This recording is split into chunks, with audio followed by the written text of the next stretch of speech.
nós já paramos aqui. Isso aqui foi bem leve, isso aí aconteceu para ele fazer isso aí. Quem quiser acompanhar, 2 dedos de teologia para não ver. Sai, some daqui. Desaparece daqui. Eu vou pedir primeiro para isso, beleza? Vamos começar a aula, beleza, pessoal? Bom dia, everybody. Aproveita aí a piada e ora para a gente começar. Pai, Senhor Jesus, nós estamos aqui diante da tua presença, Pai, para estudar a tua palavra.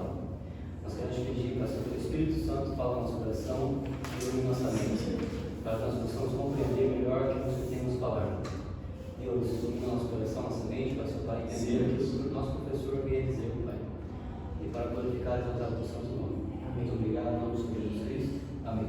Amém. Amém. Bom dia mais uma vez. Hoje nós vamos refletir um pouco sobre a primeira carta do apóstolo Paulo aos cristãos da cidade de Tessalônica.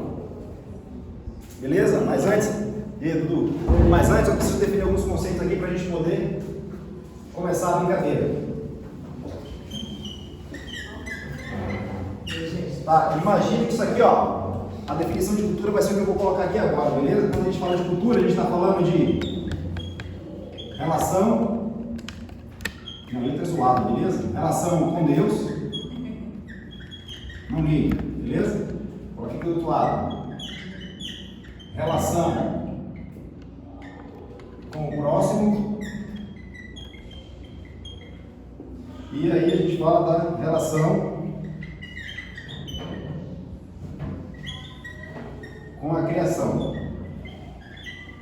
Tá? Então, toda vez que eu falar de cultura, entenda que esse aqui é o padrão. Relaciona-se com Deus, relaciona-se com o próximo e depois relaciona-se com a criação. Tá? Nenhuma civilização do mundo, do planeta, vai se relacionar com esses 3 elementos, vai deixar de se relacionar com esses 3 elementos. Toda e qualquer civilização vai se relacionar desta forma. Ora vão se aproximar do Deus verdadeiro, ora vão se distanciar. Vão se relacionar com o próximo, seja da maneira correta, seja da maneira equivocada, e vão se relacionar com a criação. Não existe nenhuma civilização na face do planeta que não se relacione dessa maneira. Então, quanto mais próximo você se aproxima da forma correta de se relacionar como Deus estabeleceu, primeiro com Ele, depois com o próximo e depois com a criação, mais você se aproxima do que de fato é cultura. Que vem da mesma palavra cultivar. Quanto mais você se distancia disso, aí a gente chama isso de baixa cultura, ou até de anticultura. Quanto mais você se aproxima disso, nós estamos falando então de alta cultura. Tudo bem por aqui? Então, essa é a primeira definição que eu queria deixar claro para que a gente possa então entender algumas coisas antes de chegar lá na carta de Tessalonicenses. Outra coisa, eu falei que há necessidade de se preencher 4 lacunas para a gente poder compreender qualquer texto bíblico. Alguém lembra? Johannes, me ajuda aí. Para compreender? Isso, 4 lacunas. Gênero, literário? Não. Não? 4. Lembra lá que você estava com o manualzinho lá do MacArthur? Idioma. Lembrou? Não lembro. Idioma. Ajuda aí, professor Eduardo. Geografia. O contexto histórico.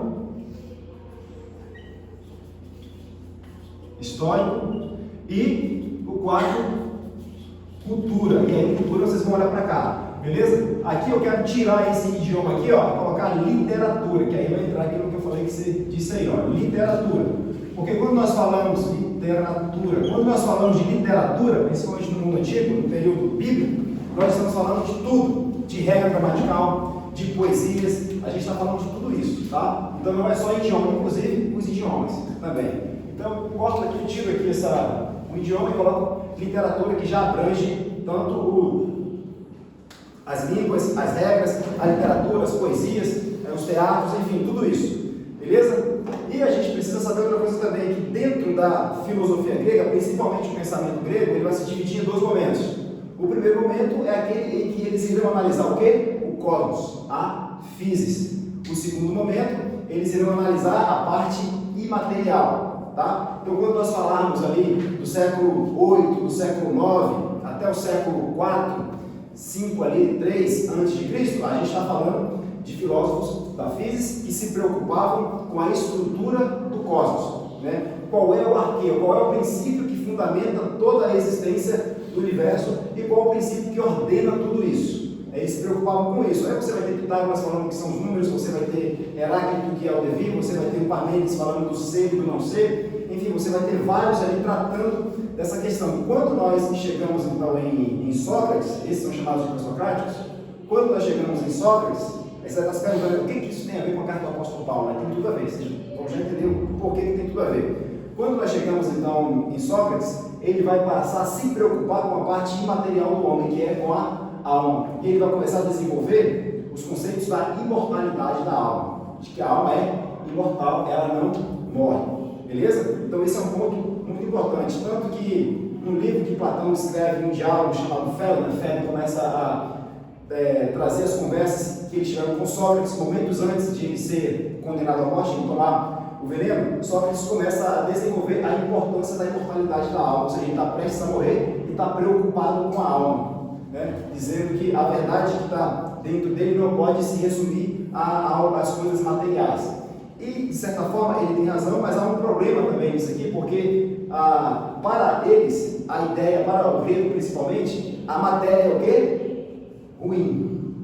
E em a matéria sendo ruim, qual o problema que nós temos? Jesus Cristo foi matéria ou não foi matéria? E aí nós começamos a ter o primeiro problema. O gnosticismo vai conversar muito com o cristianismo. E é por isso que a gente precisa ficar atento a isso. Tá? Então, a morte, né, ela era um problema muito... era uma libertação do corpo. Então, para o grego, para a religião grega, principalmente a religião principal ali, que é o morfismo, dentre tantas outras, morrer era o quê? A libertação. Então, você estava agora livre para viver a sua imortalidade. Beleza? E lá no capítulo 4 do primeiro Tessalonicenses, o que Paulo vai tratar? Sobre alguém lembra? Quem leu aí a carta? Me ajuda aí, André. Lá no capítulo 4 ele vai falar sobre a ressurreição dos mortos. Então, só no capítulo 4 da primeira epístola que Paulo vai começar a resolver o problema. Antes, ele não vai fazer isso. Tá? Então, eu lembro de ter falado antes para vocês que é muito importante nós olharmos para a literatura, porque é a literatura da época que vai tomar todo o imaginário daquele povo, tá? Principalmente no que diz respeito às peças teatrais, chamado teatro grego. E aí você vai ter três grandes nomes no teatro grego. Você vai ter ali, por exemplo, o Ésquilo, que vai trazer uma peça teatral sobre Prometeus, que ensinou os humanos a fazerem fogo, e agora os deuses do Olimpo querem condená-lo por conta disso. Tá? Você vai ter também Ésquilo, né? Vai ter o Eurípides, que também é um outro dramaturgo que vai escrever muitas peças gregas e vai apresentar isso para o pessoal, né, para o público ali, e Sófocles. Então você vai ter três caras ali que são muito importantes, que vão fazer com que o imaginário daquele povo ali seja permeado dessas peças. Né? Ora, toda peça no teatro grego tinha três objetivos. O primeiro, falar de política, o segundo, falar de economia, e o terceiro, falar de religião. E esses três elementos norteavam a conduta moral dos indivíduos.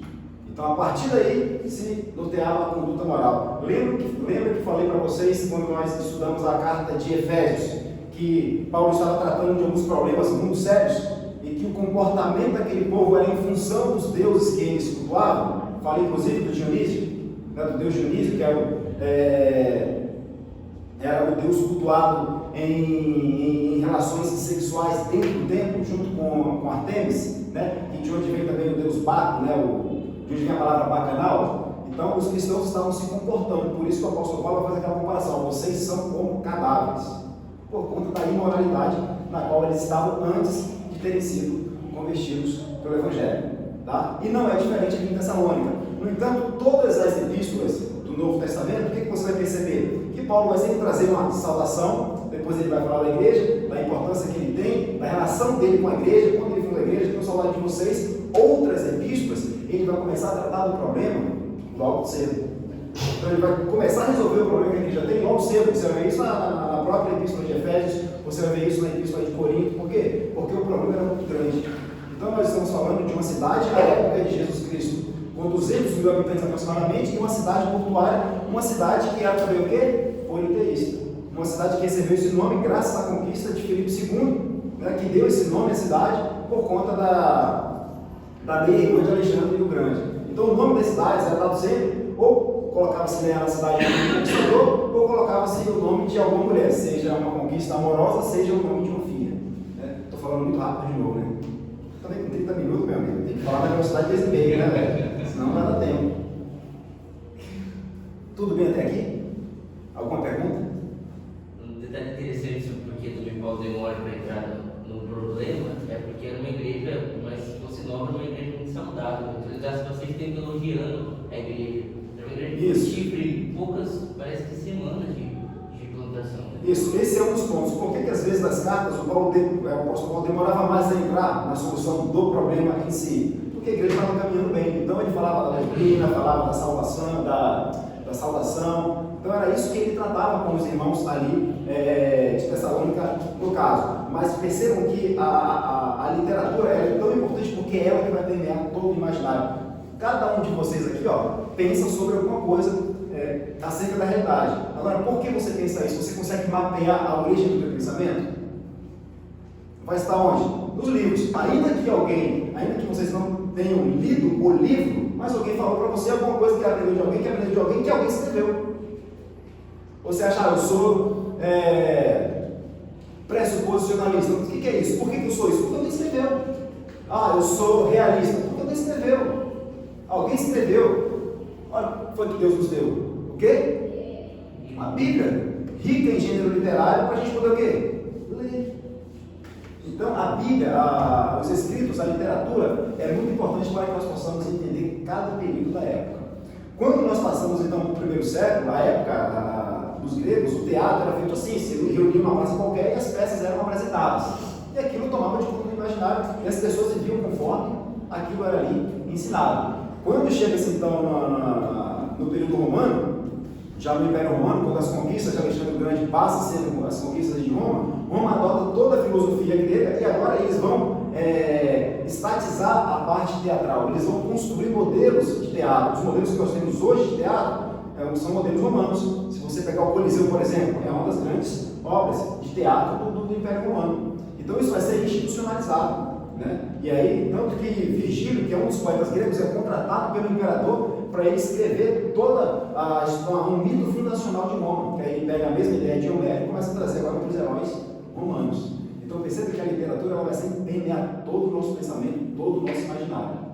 E aí nós vamos ver o apóstolo Paulo tratando ali nos primeiros capítulos da carta, do 1 até o 3, ele vai falar somente da salvação, da graça, da felicidade de falar com os irmãos, da alegria que ele teve em fundar aquela igreja. Então ele vai tratar de tudo isso, das boas notícias que ele recebeu de Timóteo, e só no capítulo 4 ele vai começar a resolver o problema. Beleza? E qual era o problema que estava tendo lá naquela comunidade cristã? E aí eu pedi que vocês abrem lá em 1 Tessalonicenses, no capítulo 4. Capítulo 4, a partir do versículo 3. 4, 3. Dudu, lê para nós aí? 3 até o 8. Pois esta é a vontade de Deus, a vossa santificação, que vos abstenhais da prostituição. Beleza, esse é o 3. Só segura aí nessa frase, Pois essa é o quê? A vontade de Deus que vos abstenhais. Isso aí é a área, né? Se você ver outra tradução, ele vai falar da imoralidade sexual. Ele vai tratar disso aí. Agora, por que Paulo está tratando disso? Os cristãos, aquela comunidade cristã de Tessalônica era formada por gregos, por judeus, por gente de tudo que era lugar. Nós estamos falando de uma cidade o quê? Portuária. Beleza? Uma cidade portuária com mais de 200 mil habitantes à época. O que isso significa? Que muita gente passava por ali. E o que se fazia para agradar os homens que chegavam? Não só os prostíbulos, mas também o culto ao deus Dionísio. E o culto ao deus Dionísio era o culto quê? De imoralidade, de práticas sexuais imorais, regadas ao vinho. Então essa comunidade cristã que foi formada ali em Tessalônica, ela veio desse meio, tanto do judaísmo como desse meio do culto ao deus Dionísio, que era o deus de todo o Império Helênico e depois romano, o deus mais popular. Porque falava-se de relações sexuais, de prazer sexual e de prazer o quê? Comer. Os dois prazeres da vida. né? Então isso era muito fomentado. E a cidade, e Dionísio, que era o deus mais popular na época, era cultuado. Então toda essa comunidade cristã, ela veio desse meio. E aí Paulo vai começar a tratar, olha, a vontade de Deus é que vos santifiqueis, abstendo-se o quê? Da impureza. Não é isso que está aí? Segue no próximo aí, o 4. Ou termina o 3 e o 4. Pois esta é a vontade de Deus, a vossa santificação, que vos abstenhais da prostituição, que cada um de vós saiba consumir o próprio corpo em santificação e honra, não com o desejo de lascívia, como os gentios que não conhecem a Deus. E que nessa matéria ninguém ofenda nem defraude seu irmão, porque o Senhor, contra todas estas coisas, como antes vos avisamos e testificamos claramente, é o vingador, porquanto Deus não nos chamou para a impureza e sim para a santificação. Dessarte, quem rejeita estas coisas, não rejeita o homem e ensina a Deus, que também vos dá o seu Espírito Santo. Então ele começa falando, agora vocês precisam viver o quê? Uma novidade de vida. Aquele comportamento que vocês tinham não é digno de quem foi alcançado pelo Evangelho. Então ele orienta para que os cristãos de Tessalônica se santifiquem. E ele toca no ponto principal, que era o ponto a ser resolvido ali naquela comunidade, que é o comportamento sexual e moral. Então Paulo está tratando exatamente disso. Isso no capítulo 4. No capítulo 5 ele já vai tratar de outro problema. Então nós temos nessa primeira epístola dois problemas que Paulo está resolvendo. Lembrando que todas as epístolas, Paulo está o quê? Tratando de problemas. Ora ele começa mais cedo, ora ele começa depois. Tá? Mas ele vai tratar sempre de problemas, de solução. Ou seja, nós temos eu já fiz isso aqui, né? Eu vou fazer aqui brevemente para quem não ouviu.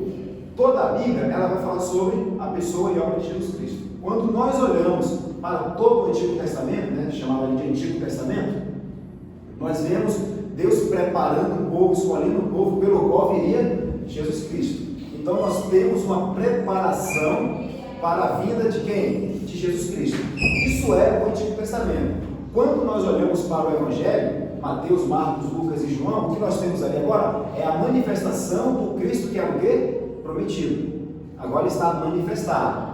Quando nós vamos para Atos dos Apóstolos, o que nós temos? Nós temos agora a proclamação da mensagem daquele que foi prometido, daquele que foi encarnado e agora está sendo o quê?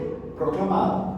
E aí as comunidades cristãs começam a surgir, inclusive essa de Tessalônica, e o que nós temos agora? A explicação nas cartas de como aquela comunidade agora deveria viver, de onde eles foram tirados e agora como eles deveriam se comportar. Porque a palavra graça também, usada muito pelos gregos, é uma mudança de comportamento. Né? A palavra caris significa uma mudança de comportamento.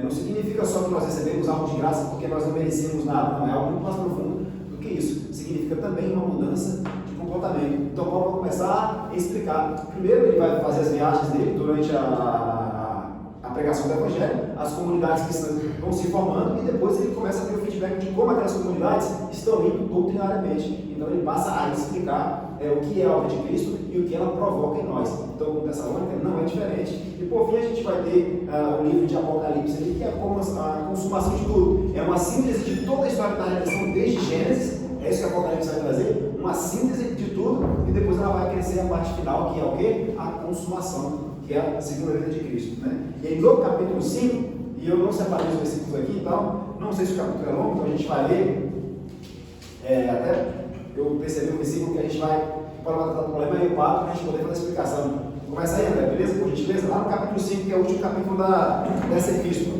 Então Paulo vai tratar do segundo problema. Então nós temos dois problemas aqui. O primeiro é a imoralidade sexual, na qual o povo vivia, e agora ele vai tratar do segundo problema, tá? Que é a ressurreição dos mortos. Né? E depois, na segunda carta, ele vai tratar de outros problemas. Tá? Começa aí, André. Eu quero falar, não era o 5 não. Agora, irmãos, não queremos que ignorem o que acontecerá aos que já morreram, para que não se entristeçam com aqueles que não têm aí, dá uma pausa. Não quero que sejam ignorantes acerca daqueles que já morreram. Porque qual era a mentalidade que se tinha por meio da teatralização nas peças do teatro grego? De que aquele que morreu, ele estava o quê? Livre. Ele estava agora liberto. Era impossível, portanto, que ele o quê? Ressuscitasse. Porque a matéria é ruim e ele foi agora liberto. Lembra lá em Atos 17, quando Paulo começa no Europa chegar e falar, e quando ele chega na parte, e ressuscitou, aí o bicho pegou, né? Paulo, não, ressuscitou não dá. Some daqui porque, ó, não, o cara está livre, morreu, se livrou daquilo que é ruim, você vai dizer que o cara ressuscitou de novo e voltou para aquela matéria que é ruim, não, aí, lá em Atos 17. Então ele vai falar agora sobre isso, porque a crença era de que você morreu, acabou. Em uma das religiões, né, de tantas religiões que havia, uma delas falava que morreu, acabou. Então você está livre agora, beleza? Segue aí. Porque cremos que Jesus morreu e foi ressuscitado. Também cremos que Deus trará de volta a vida, como Jesus, todos os que morreram. Então ele está dizendo, ó, exatamente o contrário do que estava permeado no imaginário deles. Ó, Jesus morreu, ressuscitou e vai trazer à vida todos aqueles que estão mortos. Tá? Então, se eles tinham o imaginário deles dominado pela literatura de que os mortos não mais ressuscitavam, de que eles estavam agora livres da matéria que é ruim, agora não é mais assim. Paulo está explicando para eles que eles haverão de ressuscitar, tal como Cristo também ressuscitou. Beleza? Segue aí, Dudu. Ora, ainda vos declaramos por palavra do Senhor, isto, nós, os vivos, os que ficamos até a vinda do Senhor, de modo algum precederemos os que dormem. Isso, então o que acontece, rapidinho, John, então o que acontece agora, nós que estamos vivos, não vamos preceder os que estão o quê? Mortos. Então ele começa a falar, ó, esqueçam essa ideia de que morreu e você acabou, você está liberto, porque agora os mortos vão ressuscitar, e aí ele diz aí no 15, se não 16, né? Porquanto o Senhor mesmo, você leu 15? 16 foi? Deu 15, ó. Ora, ainda vos declaramos por palavra do Senhor, isto nós os vivos, os que ficarmos até a vinda do Senhor, de modo algum precederemos os que dormem. Então, vai lá, de 16. Porquanto o Senhor mesmo, dada a sua palavra de ordem, ouvida a voz do arcanjo e ressoada a trombeta de Deus, descerá dos céus e os mortos em Cristo ressuscitarão primeiro. Então, todos aqueles que morreram serão o quê? Ressuscitados, mas aqueles que morreram em Cristo ressuscitarão primeiro. Então, quando começa a trabalhar uma escatologia, que a gente não vai entrar aqui nela, deixa para quem for dar aula aí de Apocalipse, tá? Mas o problema que Paulo está resolvendo aqui é exatamente na crença que havia de que aquele que morreu não ressuscita mais, porque agora ele estava livre, né? Lembrando que a ideia socrática da imortalidade da alma é a mesma ideia cristã, tá? Da imortalidade da alma. Tá? Por que a alma não é eterna? Por que ela é imortal? Né? Essa qualidade só pode ser atribuída a Deus e a ninguém mais. Tá? Então a ideia da imortalidade da alma é real, mas essa alma ela não é desvinculada do corpo. Por isso que a morte é algo tão pesado, porque você está arrancando a alma do corpo. Aquilo que foi feito vai ficar o quê? Junto, unido. Então, quando se tem uma dor muito grande pelo falecimento de alguém, não é simplesmente porque aquela pessoa vai te fazer falta, você vai sentir falta dela, mas é porque nós não fomos feitos para ter a alma arrancada do corpo.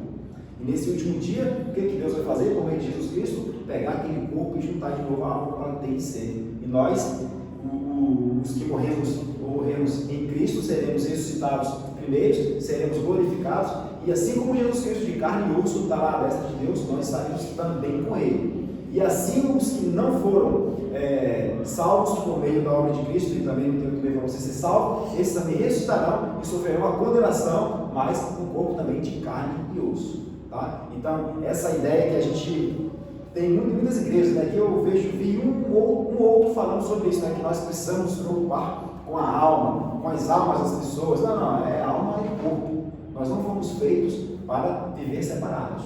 Tá? Então, tanto... Pode perguntar? Pode perguntar, desculpa. Você já falou que a alma não é eterna? Por que ela não é eterna? Porque não tem... Tudo aquilo que é eterno, ele precisa, não parte de um princípio. O atributo da eternidade, ele só pode ser de Deus.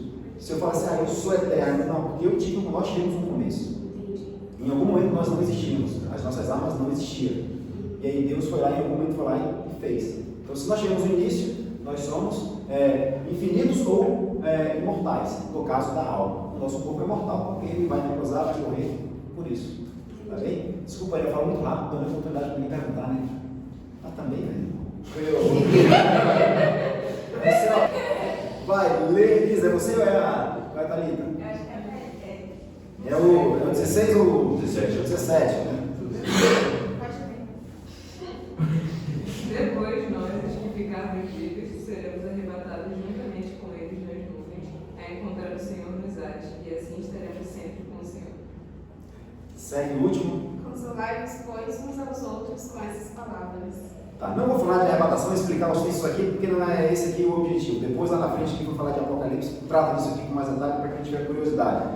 Mas o ponto-chave aqui dessa primeira carta do apóstolo Paulo aos cristãos de Tessalônica é que ele está resolvendo 2 problemas aqui. Será que esses 2 problemas ficou claro para vocês ou não ficou? Né? Quais são os 2 problemas? Me ajuda aí, Samuca. A imoralidade sexual e a ressurreição. É esses 2 problemas que Paulo está tentando resolver aqui. Ele começa fazendo lá nos primeiros capítulos, exortando, saudando a igreja, dizendo que está feliz com os irmãos ali daquela cidade, enfim. E aí no 3 até o 5, ou do 4 até o 5, ele começa aí a resolver esses problemas. Então, essa tem um detalhe importante que por que ele frisa isso? Após a questão da imoralidade sexual, depois passa para a questão da ressurreição. Porque o que Paulo queria focar é que, como era uma igreja muito nova, muito fervorosa, eles ainda tinham, por mais que eles tivessem muitas virtudes que Paulo estava elogiando no começo, eles tinham uma certa ansiedade apocalíptica. Então eles achavam que Jesus já estava na iminência de voltar e começaram a abandonar os trabalhos e abandonar a vida comum. E aí o que Paulo fala olha, o que vocês precisam se abster é disso, é da impureza, e não da vida comum como um todo. Mas isso você está falando na segunda carta. Só para frisar que embora eles estivessem imersos com uma cultura de imoralidade sexual, esse não era um problema que estava entrando na igreja. Não, isso não era um problema da igreja. Eles foram tirados desse meio. Não, esse problema da igreja não tinha, mas ficar atentos para que vocês não possam voltar para lá e não vivam como eles. E por isso também a ideia de nós não precederemos o que dorme, nós não vamos ser pegos de surpresa. Então vocês permaneçam vigilantes, mas não abandonem a vida comum que vocês têm, porque os crentes não vão ser surpreendidos. Isso vai ser tratado na segunda carta. Na segunda carta, quando ele vai começar falando disso, quem não quer trabalhar, que não coma. Né? Mas isso ele vai tratar na segunda carta. É isso aí mesmo, mas na segunda carta ele trabalha isso. Por que ele fala dessa imoralidade sexual? Porque eles foram tirados de lá. Eles foram tirados daquele meio ali, entendeu? Abstência, santifiquem-se, não voltem para lá. Por isso que ele faz essa linguagem comparativa. Não como os gentios, não como eles. O povo que não é de Deus. É por isso que tem essa exortação. Tá? E essa parte que você falou aí, ele vai tratar na segunda carta. Eu nem toquei muito no assunto porque ele vai tratar na segunda epístola e aí vai ficar para quem ministrar essa aula. Mas os 2 problemas chaves aqui é esse, santificai-vos. Como o Davi disse aqui, não é que a igreja vivia na imoralidade como era a igreja de Corinto, por exemplo, que ele teve que ser mais incisivo. Não, mas como eles foram tirados desse meio, isso era o que permeava o imaginário de todos eles, de todo o povo ali de Tessalônica e de todo o povo do Império Romano, por conta do culto ao Deus Dionísio, que era o mais popular. Então Paulo também se sentiu na obrigação de alertar, vocês saíram dali. Então se santifiquem agora, para que vocês não vivam como eles, como aqueles que estão dormindo, a ideia de nós sermos um cadáver em vida sem Cristo. Tá bem? E outro problema é exatamente esse da ressurreição. Nós vamos ressuscitar, o nosso corpo vai se juntar, nossa alma de novo, nós iremos ser glorificados. Então ele trata especificamente desses 2 problemas aqui nessa carta. Deixa eu ver se eu consegui. Aí eu 35, não consegui. Entendeu? E falei na velocidade 2,5 hoje. Entendeu? Mas deu para entender ou não deu para entender? De boa? Alguma pergunta, algum comentário, alguma curiosidade? Quer me ajudar aí, Dom, em alguma coisa? Não, acho que é isso mesmo. Você conseguiu falar? Velocidade 2,5. Isa, Thalita. Davi, fala. Você pode falar? Fala. Se o teu foco era falar sobre que o objetivo da carta era tratar esses 2 problemas, então ele foi cumprido.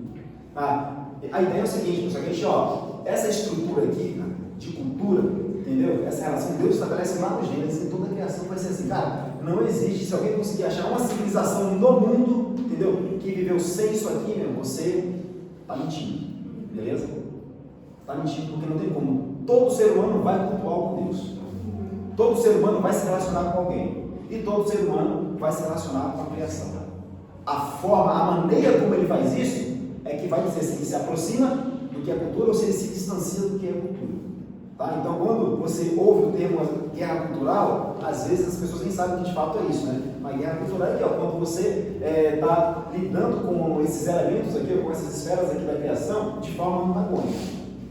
E é o que a gente vê isso com muita clareza por aí. E essas são as lacunas para você poder compreender o texto bíblico. Eu sou o antigo idioma aqui, porque ele vai estar aqui, junto da literatura.